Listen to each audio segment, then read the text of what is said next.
Dua telur binatang suci, satu hitam dan satu putih, turun dari langit.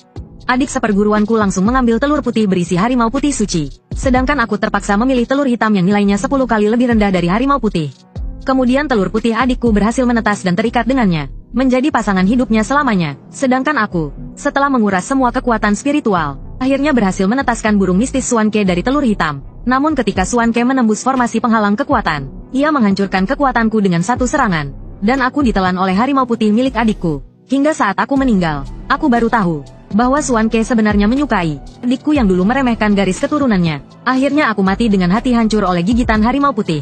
Aku kehilangan kesadaran sepenuhnya. Saat terbangun, aku mendengar suara tawa guruku.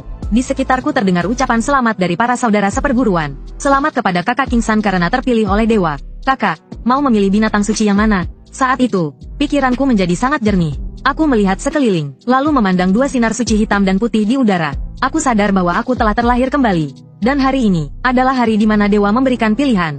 Guruku memintaku dan Jingyu untuk memilih binatang suci. Piringan suci kuno memengaruhi takdir 3 dunia. Terletak di puncak Gunung Zonggui. Klan Tianzong sebagai satu-satunya sekte di Gunung Zonggui, telah menjaga piringan suci selama generasi dan mendapat berkah dari para dewa.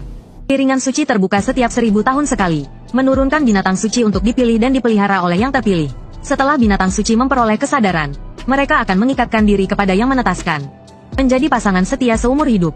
Biasanya garis keturunan binatang suci tidak jauh berbeda. Namun kali ini, bahkan ada harimau putih, salah satu dari 4 binatang suci legendaris.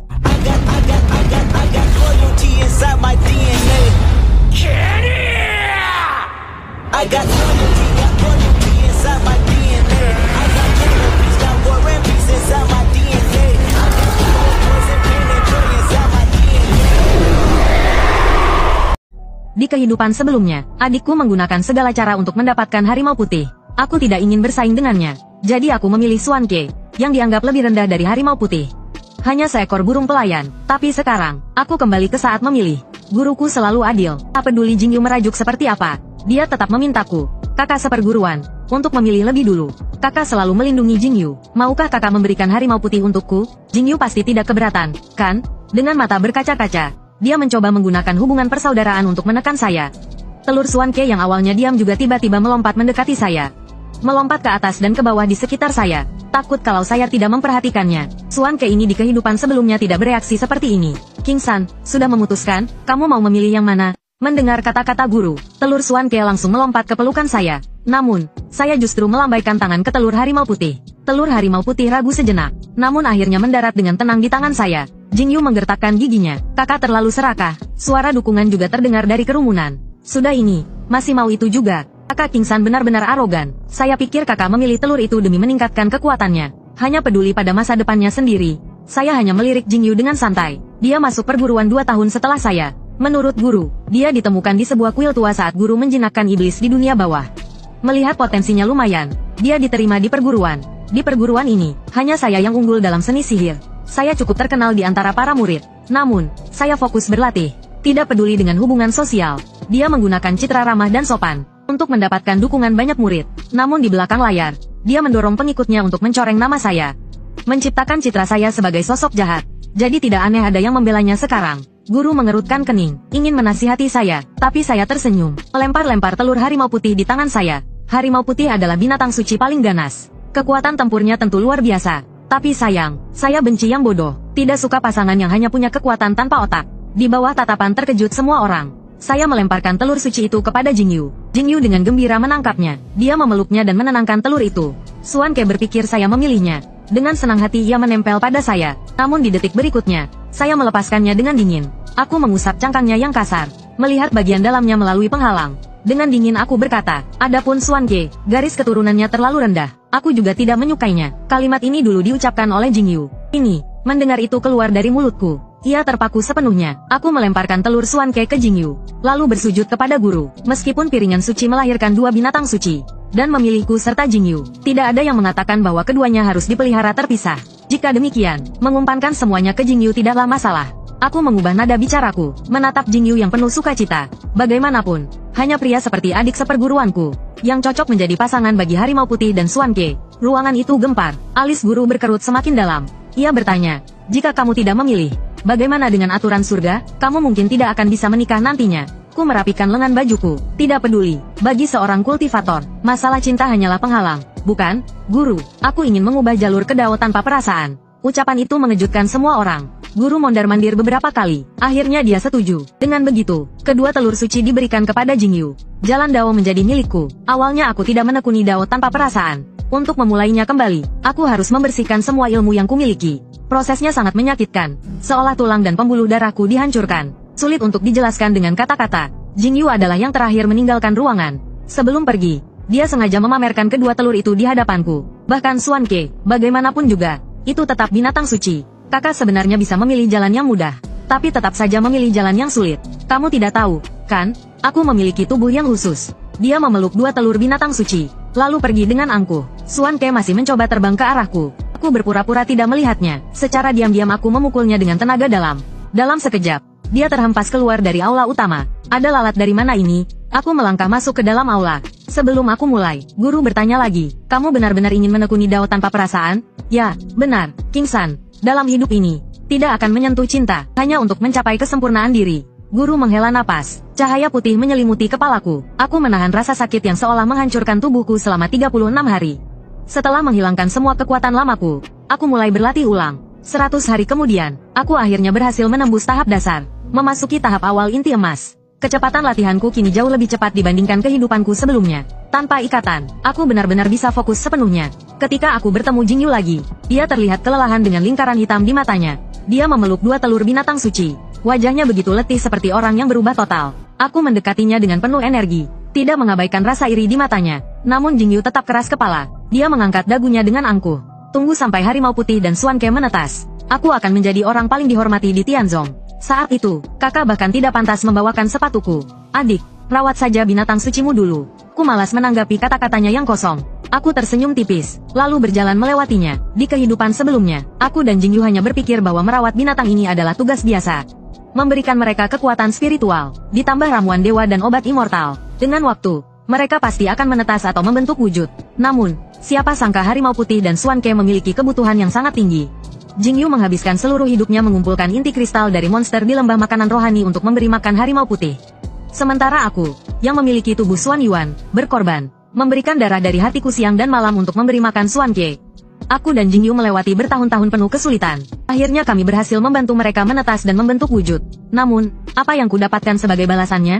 Jingyu mendapatkan cinta dari keduanya. Sedangkan aku kehilangan segalanya, benar-benar tidak sebanding. Tunggu saja, hanya membesarkan mereka saja, sudah menjadi siksaan besar. Adapun aku, akan menempuh jalan menuju kenaikan, mewujudkan impianku untuk mencapai 9 langit. Setelah mencapai tahap awal inti emas, aku berpamitan kepada guru, dan pergi ke dunia bawah untuk berlatih. Secara kebetulan, aku menyelamatkan beberapa kultivator pengembara, lalu menemukan banyak harta karun di reruntuhan dewa kuno. Dengan menggabungkan penemuan itu dengan teknik yang kuciptakan sendiri, akhirnya aku mendirikan sekolah Xiao Yao Men, yang tidak mengejar kejayaan dunia, hanya kebebasan dan kenyamanan.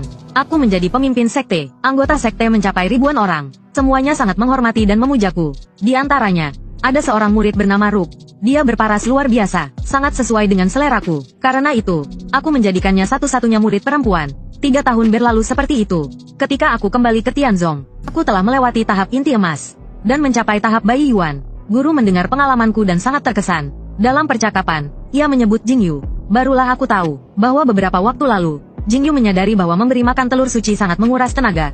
Dia akhirnya memutuskan untuk menetaskan salah satu dari mereka lebih dulu. Namun, siapa sangka kedua telur itu malah bertengkar. Seluruh murid sekte harus meninggalkan tugas mereka untuk membantu Jingyu mengumpulkan inti kristal monster. Guru mendengar pengalamanku dan sangat terkesan. Guru berbicara sambil menatapku, seolah ingin membujukku untuk mengambil salah satu telur suci. Namun pada akhirnya, dia tidak mengatakannya. Setelah aku meninggalkan guru, di perjalanan, para murid junior berlomba-lomba menyapaku. Sesekali, aku mendengar keluhan bahwa Jingyu telah membebani seluruh sekte. Di tengah keramaian, aku melihat sepasang mata penuh kebencian di sudut ruangan. Itu adalah Jingyu. Suasana menjadi sangat tegang. Semua orang yang melihat langsung menghilang. Hanya aku dan Jingyu yang tersisa. Dia jauh lebih kurus dibandingkan sebelumnya.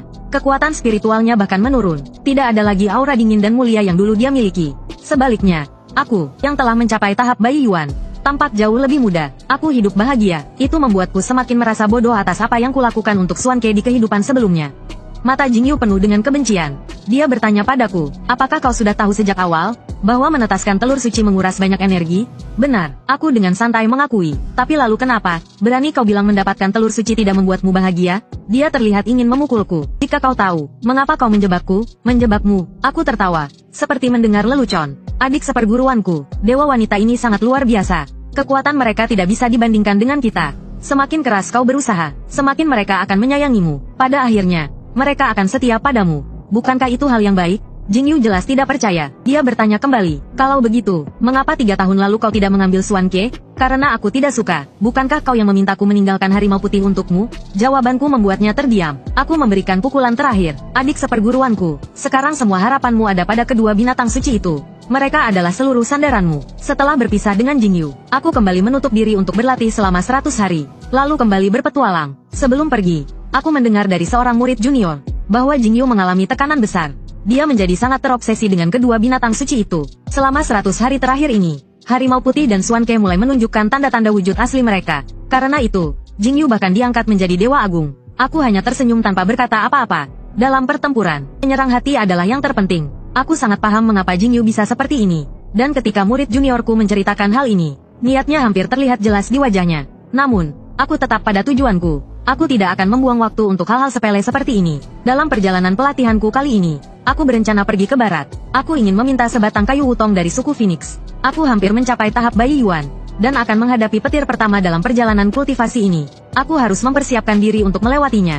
Kayu wutong adalah pohon dewa kuno. Jika aku bisa mendapatkan sepotong cabang untuk membuat alat pelindung, mungkin itu bisa membantuku melewati petir dengan aman. Namun, suku Phoenix sangat menolak orang asing. Aku menghabiskan banyak usaha untuk menemukan tempat tinggal mereka. Tapi sebelum aku bisa masuk, seekor Phoenix dengan bulu yang sangat indah menghalangi jalanku. Bulu-bulunya sangat indah, hampir tidak ada tandingannya di dunia ini. Aku merasa sangat senang, sampai-sampai hadiah bambu agarku terasa tidak berharga. Suku Phoenix tidak menerima orang luar. Pergilah, Yang Mulia, aku membawa bambu agar berkualitas tinggi. Rasanya sangat enak, bisakah aku menukarnya dengan sebatang kayu wutong?